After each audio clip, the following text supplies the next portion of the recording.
Scroll Toyota, leading the way every day.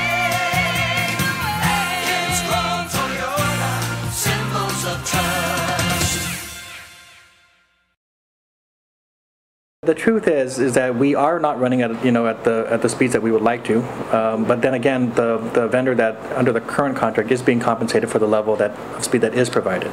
Department of Education Superintendent John Fernandez admits the internet connectivity in Guam's public schools is not as fast as what the department has asked for, but he says they are paying for what they're getting, which is a 5 to 10 megabyte service to the department's 40 schools. At that lower speed, we were paying a lower rate. That's how the contract was set up. The connectivity is criticized in a letter to the public auditor from GTA Teleguam, asking that a review of services be done on several Pacific Data Systems contracts to various GovGuam agencies.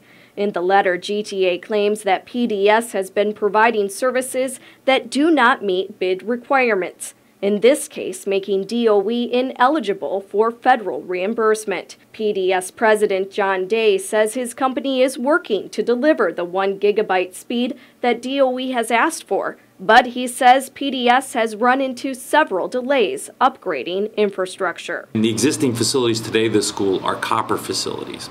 So those facilities, our plan was to put in new facilities to each of the schools which are based on fiber optic technology. That technology allows us to deliver 1 gigabit capacity, but it also requires us to do construction and to install these new facilities into each of the school locations around the island. But the contract will be 2 years old come July. So what has taken PDS so long to upgrade facilities? Day claims that the Department of Public Works has been slow to issue permits. We've been pursuing that process for almost, I would say, 18 months or so. And even to this day, we don't have the permits to start doing that construction. But we are a lot closer now than we ever have been, and we hope to start construction very, very soon. So why would PDS enter a bid promising to provide services it wasn't yet capable of providing in the first place? Well, it was one of the things that the bid required.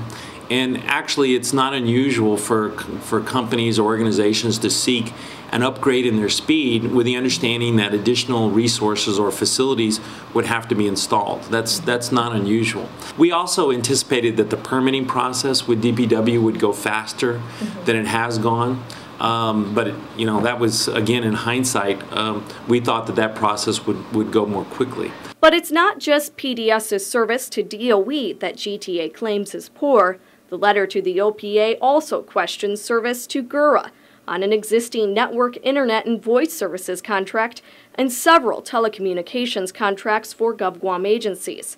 With GURA, Day says that PDS once again had to upgrade capabilities, but he says that GURA is now getting the service contracted today. A lot of it has to do with the difficulties in implementation or using existing facilities. And when we start talking about much higher capacities, there are limitations on the existing facilities. And sometimes you don't know those limitations until you actually install the facilities.